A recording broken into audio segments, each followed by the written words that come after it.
Summer provincial के लिए लड़ेंगे और नजीब आलम साहब को दूसरी प्रोविंशियल सीट पे लड़ना था। एनीवे वो कुछ मसाइल हुए जिसकी वजह वो तो नहीं लड़े, खुर्रम लड़े। अब जब ये एक टीम के साथ गए और फिर हमने इस तरह से हराया MKM को कि जिसके कहते हैं उनके हाथों के तोते उड़ गए।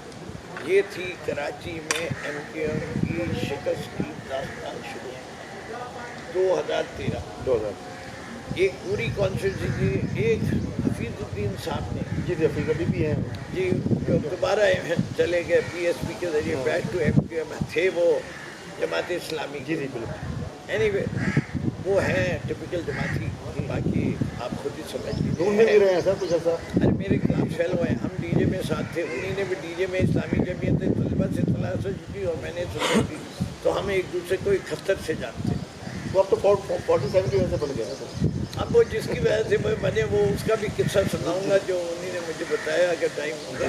लेकिन हमने उनको हराया और हमारी एक बड़ी दरीना किस्म की और बड़ी मेरी बहनों की तरह, बड़ी बहनों की तरह थी।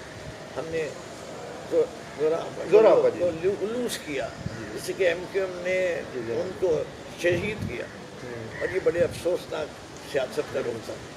लेकिन उसके बाद PTI ने कराची में पलट के नहीं देखा। उसके बाद फिर जो इलेक्शन हुआ 2018 का, तो मैं उस वक्त कराची का सदर था। 2015 में मैंने बल्दियाती इलेक्शन लड़े, 2018 में कराची के सदर होने के नाते मेरे लिहाज से हमने 16 सीट जीती थी, हमें 14 दी गई।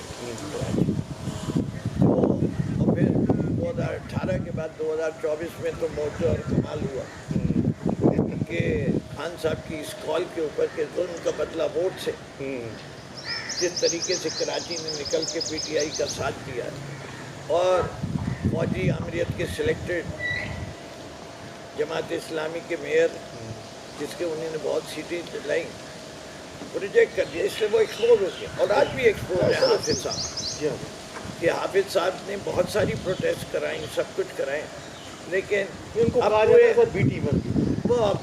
वो एक्सपोज हो गया और अनफॉर्चुनेटली अब उनकी क्रेडिबिलिटी बनाने में बहुत मेहनत करनी पड़ी। तो ये सियासी सफ़र जो है 2024 तक की अपोजिशन लीडर क्या बने जब आप, तो वो जो आपका तजर्बा है फिर असम्बली में बैठ के पीपल्स पार्टी की पिछले 18 साल से बैठी है, उस वक्त आपने कैसा फील किया और कैसा आपने उसको कंडक्ट किया? ये बताएं कि आप जब अपोजिशन लीडर बने थे असम्बली के अंदर और आगे पीपल्स पार्टी का स्पीच थी, मैं इससे पहले एक बजट स्पीच कर चुका था, ये दूसरे साल की स्पीच थी बजट की, और एक ही आदमी को वो टाइम देते थे। अच्छा, मेरी पिछली तकरीर मैंने कोई 1.25 घंटे की थी और बड़ी सुनाई गई मीडिया में भी और सारी आज भी रिकॉर्ड के ऊपर। तो इन्हें कहा कि अच्छा मैं रेफरेंसेस किताबें साथ लेके जाता था, दिखाता था, कोट करता था।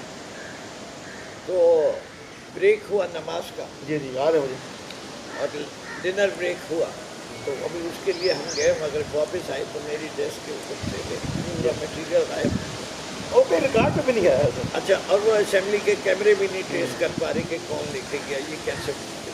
एनीवे मैंने कहा कि अगर आप ये समझते हैं कि मैं रूटीन तकरीर करता हूँ या मेरे इल्म में कुछ कमी है तो छुप गया। उन्होंने मुझसे स्पीकर साहब आगा सिराज दुरानी साहब ने कहा कि नकवी साहब अगर आप अनकम्फर्टेबल हों तो मैं जो हूँ कल आप करेंगे। मैं कहा जितनी मेरी तैयारी मैंने की थी वो मैं अभी 9 बजे जाके सुबह 9 बजे आपने मैं आज ही तकरीर करूँगा। तो मैंने कहा और मैं इंशाल्लाह रेलेवेंट भी रहूँगा, टू द टॉपिक भी रहूँगा, कोई इधर उधर की बात नहीं करूँगा, सिर्फ बजट पे करूँगा। और फिर मैंने वो तकरीबन 4.5 घंटे की तकरीर की, मैं उधर ही मौजूद था हमारे, और 12 बजे ख़त्म की। तो वो आज भी रिकॉर्ड पे TV पे भी है। असेंबली के फ्लोर